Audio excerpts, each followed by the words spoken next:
The Looking Glass, a short story written by Anton Chekhov and first published in 1885. Un cuento escrito por Anton Chekhov y publicado por primera vez en 1885. New Year's Eve.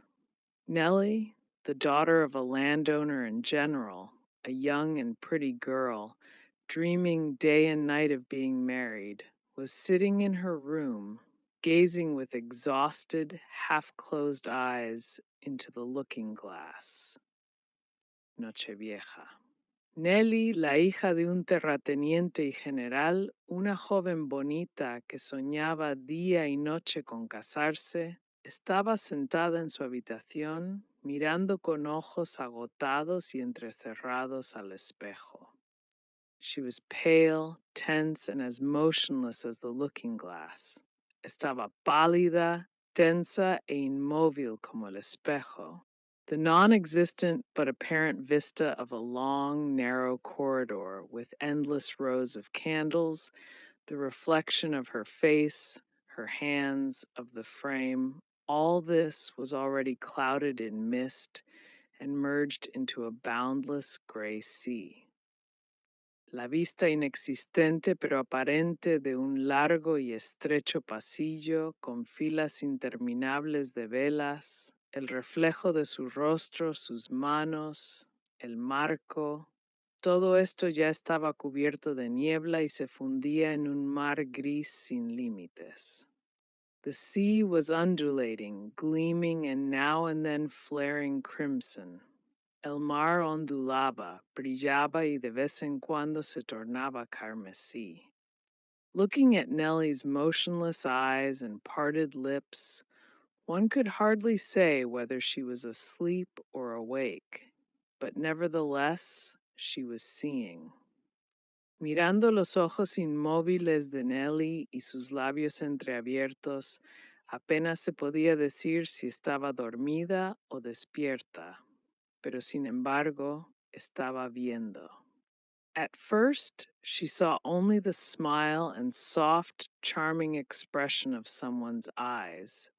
Then against the shifting gray background, there gradually appeared the outlines of a head, a face, eyebrows, beard.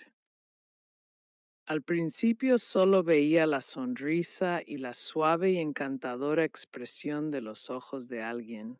Luego, contra el fondo gris cambiante, aparecieron gradualmente los contornos de una cabeza, una cara, cejas, barba.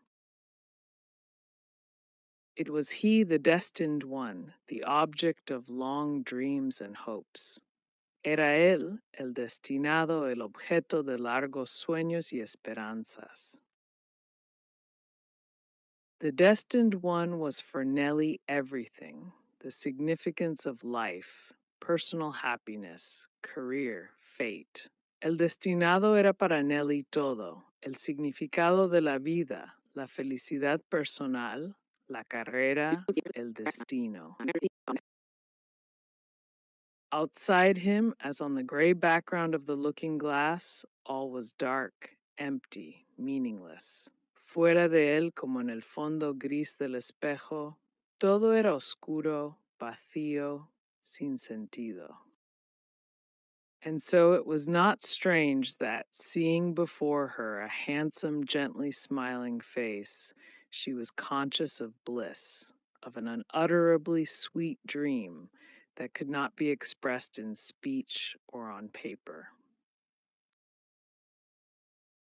Y por eso no era extraño que al ver frente a ella un rostro apuesto y suavemente sonriente, sintiera dicha, un sueño indescriptiblemente dulce que no se podía expresar ni en palabras ni en papel. Then she heard his voice, saw herself living under the same roof with him, her life merged into his. Entonces escuchó su voz, se vio a sí misma viviendo bajo el mismo techo con él, su vida fusionada con la suya. Months and years flew by against the gray background. and Nellie saw her future distinctly in all its details. Meses y años pasaron rápidamente sobre el fondo gris, y Nellie vio su futuro claramente en todos sus detalles. Picture followed picture against the gray background. Imagen tras imagen apareció sobre el fondo gris.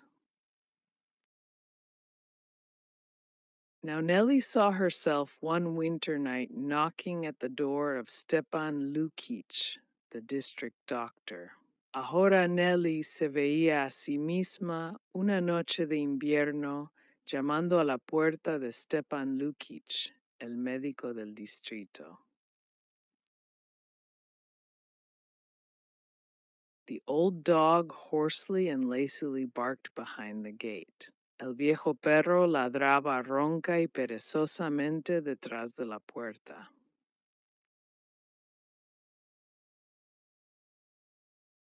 The doctor's windows were in darkness. All was silence. Las ventanas del doctor estaban a oscuras. Todo estaba en silencio. For God's sake, whispered Nellie. Por el amor de Dios, por el amor de Dios, susurró Nellie. But at last the garden gate creaked, and Nellie saw the doctor's cook. Pero finalmente la puerta del jardín chirrió y Nellie vio a la cocinera del doctor. Is the doctor at home? ¿Está el doctor en casa? His honor's asleep, whispered the cook into her sleeve, as though afraid of waking her master. Su señoría está dormido, susurró la cocinera en su manga, como si tuviera miedo de despertar a su amo. He's only just got home from his fever patients and gave orders he was not to be waked. Acaba de llegar a casa de ver a sus pacientes con fiebre y dio órdenes de no ser despertado. But Nellie scarcely heard the cook. Thrusting her aside, she rushed headlong into the doctor's house.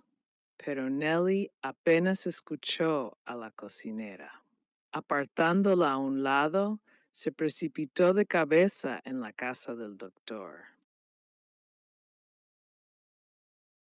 Running through some dark and stuffy rooms, upsetting 2 or 3 chairs, she at last reached the doctor's bedroom. Corriendo a través de algunas habitaciones oscuras y cargadas, volcando 2 o 3 sillas, finalmente llegó al dormitorio del doctor. Stepan Lukic was lying on his bed, dressed, but without his coat, and with pouting lips was breathing into his open hand. Stepan Lukic estaba acostado en su cama, vestido, pero sin su chaqueta, y con los labios fruncidos respiraba en su mano abierta. A little nightlight glimmered faintly beside him. Una pequeña luz nocturna parpadeaba débilmente a su lado.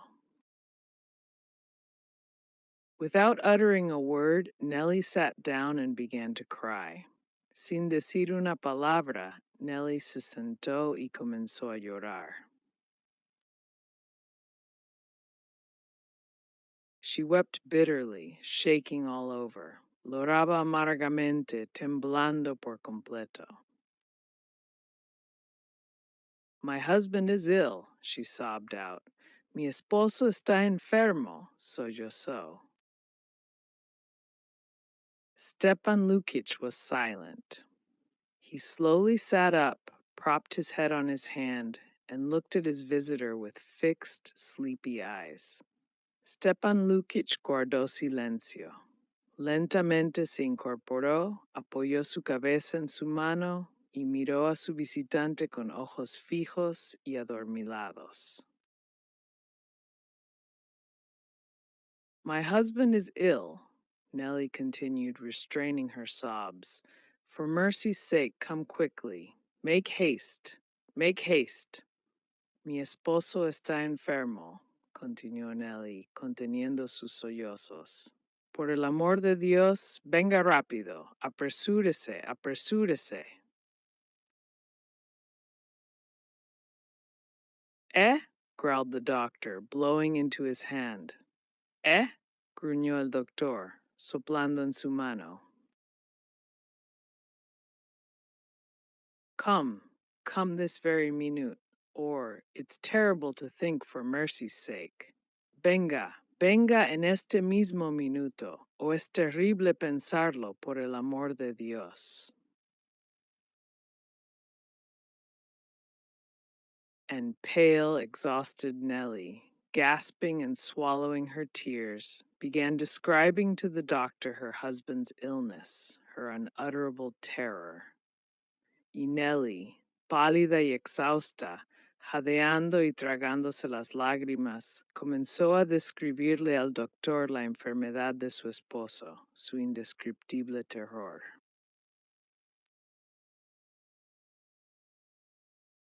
Her sufferings would have touched the heart of a stone, but the doctor looked at her, blew into his open hand, and not a movement.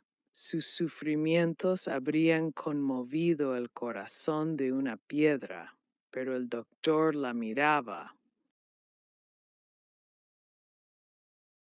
Soplaba en su mano abierta y sin moverse. I'll come tomorrow, he muttered. Iré mañana, murmuró. That's impossible, cried Nellie. I know my husband has typhus. At once, this very minute you are needed. Eso es imposible, gritó Nellie. Sé que mi esposo tiene tifus. De inmediato lo necesita en este mismo momento. I have only just come in, muttered the doctor. For the last 3 days I've been away, seeing typhus patients, and I'm exhausted and ill myself. I simply can't. Absolutely. I've caught it myself. There. Yo acabo de llegar, murmuró el doctor. En los últimos 3 días he estado fuera atendiendo a pacientes con tifus y estoy agotado y enfermo yo mismo. No puedo simplemente. Absolutamente no. Yo mismo lo he contraído. Mire. And the doctor thrust before her eyes a clinical thermometer. Y el doctor le puso ante los ojos un termómetro clínico. My temperature is nearly 40. I absolutely can't. I can scarcely sit up. Excuse me, I'll lie down. Mi temperatura está casi en 40. No puedo absolutamente. Apenas puedo sentarme. Discúlpeme, me voy a acostar. The doctor lay down. El doctor se acostó. But I implore you, doctor, Nellie moaned in despair.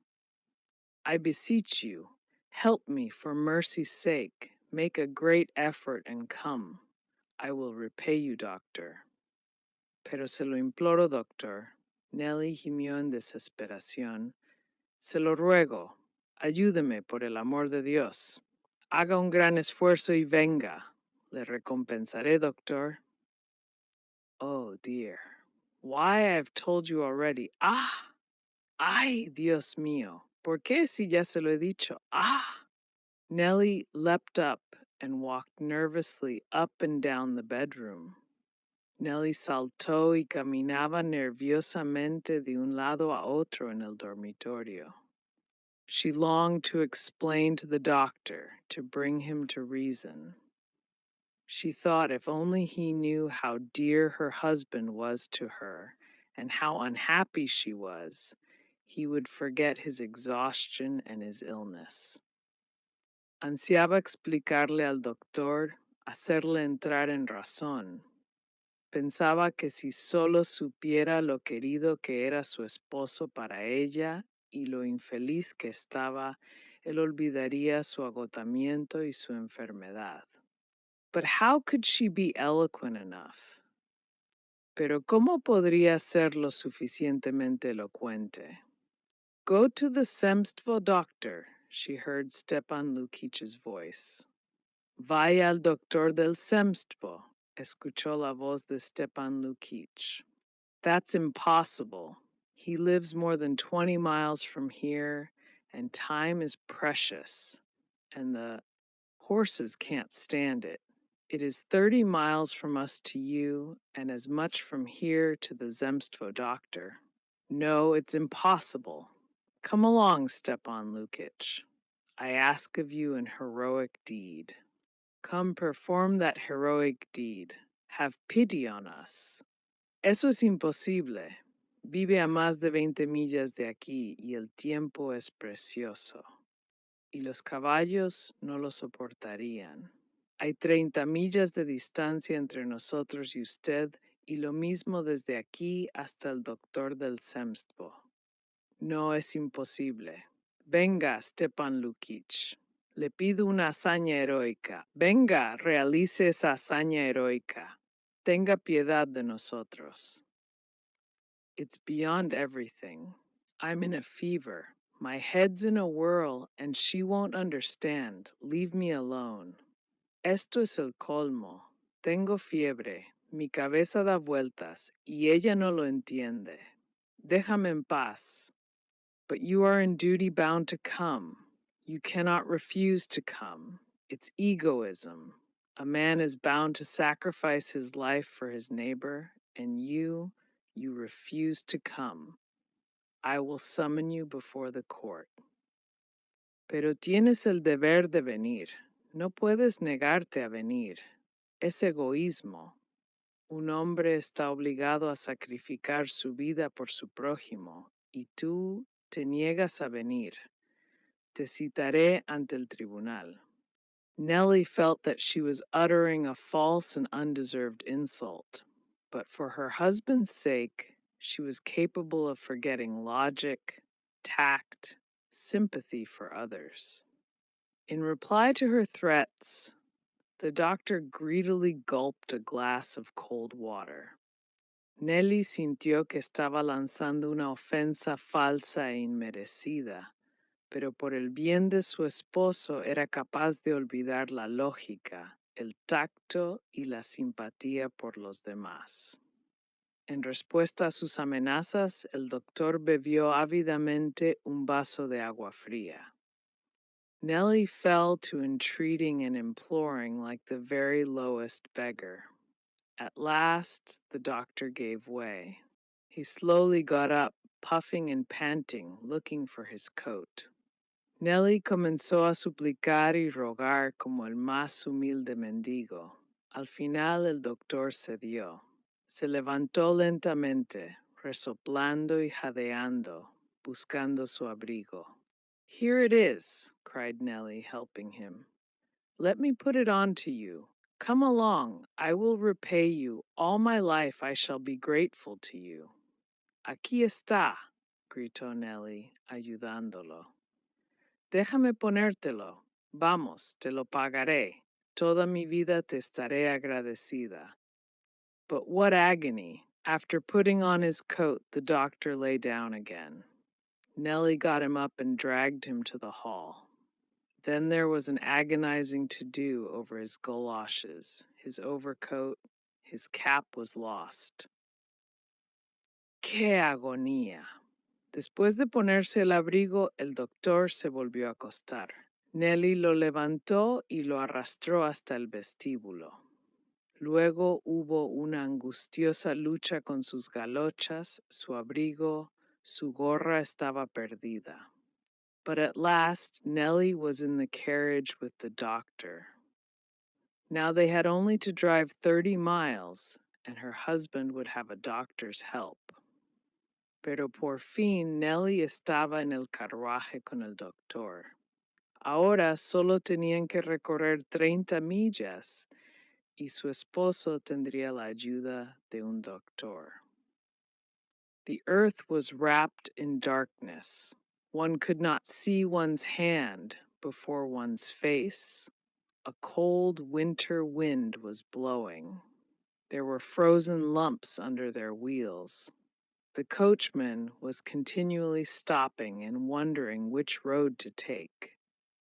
La tierra estaba envuelta en oscuridad. No se podía ver la propia mano frente al rostro. Soplaba un frío viento invernal. Había bultos congelados bajo las ruedas. El cochero se detenía continuamente, preguntándose qué camino tomar. Nellie and the doctor sat silent all the way. It was fearfully jolting, but they felt neither the cold nor the jolts. Nellie y el doctor viajaban en silencio todo el camino.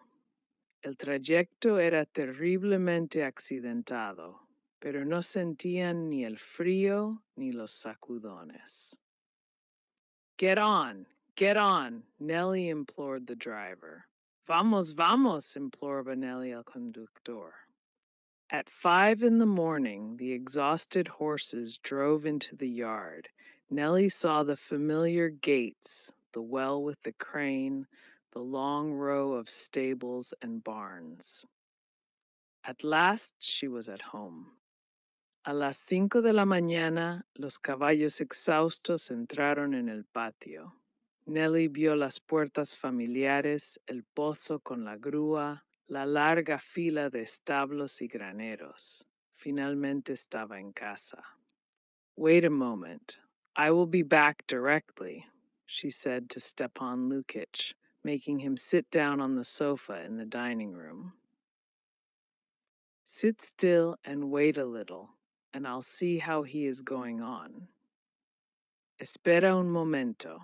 Volveré enseguida, le dijo a Stepan Lukic, haciéndolo sentarse en el sofá del comedor. Siéntate tranquilo y espera un poco. Veré cómo sigue. On her return from her husband, Nellie found the doctor lying down. He was lying on the sofa and muttering. Al regresar de ver a su esposo, Nellie encontró al doctor acostado. Estaba tumbado en el sofá, murmurando. Doctor, please. Doctor, por favor. Ask Domna, muttered Stepan Lukic. Pregunta a Domna, murmuró Stepan Lukic. What? They said at the meeting, Vlasov said who, what? Dijeron la reunión. Vlasov dijo, ¿quién, qué? And to her horror, Nellie saw that the doctor was as delirious as her husband. What was to be done? Y para su horror, Nellie vio que el doctor estaba tan delirante como su esposo. ¿Qué se podía hacer? I must go for the Semstvo doctor, she decided. Debo ir a buscar al doctor del Semstvo, decidió. Then again there followed darkness, a cutting cold wind, lumps of frozen earth. She was suffering in body and in soul, and delusive nature has no arts, no deceptions to compensate these sufferings. Luego, nuevamente siguieron la oscuridad, un viento frío cortante y trozos de tierra congelada. Ella sufría en cuerpo y alma, y la naturaleza engañosa no tiene artes ni engaños para compensar estos sufrimientos. Then she saw against the gray background how her husband every spring was in straits for money to pay the interest for the mortgage to the bank. He could not sleep, she could not sleep, and both racked their brains till their heads ached, thinking how to avoid being visited by the clerk of the court. Luego vio sobre el fondo gris como su esposo cada primavera Estaba en aprietos por dinero para pagar los intereses de la hipoteca al banco. Él no podía dormir, ella no podía dormir y ambos se quebraban la cabeza hasta que les dolía, pensando en cómo evitar la visita del secretario del juzgado. She saw her children, the everlasting apprehension of colds, scarlet fever, diphtheria, bad marks at school, separation. Out of a brood of 5 or 6, one was sure to die. Vio a sus hijos, la constante preocupación por resfriados, escarlatina, difteria, malas notas en la escuela, separación. De una camada de 5 o 6, seguro que uno moriría. The gray background was not untouched by death. That might well be. A husband and wife cannot die simultaneously. Whatever happened, one must bury the other. And Nellie saw her husband dying. This terrible event presented itself to her in every detail. She saw the coffin, the candles, the deacon, and even the footmarks in the hall made by the undertaker. El fondo gris no estaba exento de la muerte. Eso bien podría ser. Un esposo y una esposa no pueden morir simultáneamente. Pase lo que pase, uno debe enterrar al otro. Y Nellie vio a su esposo morir. Este terrible evento se le presentó en cada detalle. Vio el ataúd, las velas, el diácono e incluso las huellas en el pasillo hechas por el enterrador. Why is it? What is it for? She asked, looking blankly at her husband's face. ¿Por qué es esto? ¿Para qué? Preguntó, mirando en blanco el rostro de su esposo. And all the previous life with her husband seemed to her a stupid prelude to this. Y toda la vida anterior con su esposo le pareció un preludio estúpido a esto. Something fell from Nellie's hand and knocked on the floor. She started, jumped up, and opened her eyes wide. One looking glass she saw lying at her feet. The other was standing as before on the table. Algo cayó de la mano de Nellie y golpeó en el suelo. Ella se sobresaltó, saltó y abrió los ojos de par en par. Vio un espejo en el suelo a sus pies. El otro seguía en pie, como antes, en la mesa. She looked into the looking glass and saw a pale, tear-stained face. There was no gray background now. Miró al espejo y vio un rostro pálido y lleno de lágrimas. Ya no había fondo gris. I must have fallen asleep, she thought with a sigh of relief.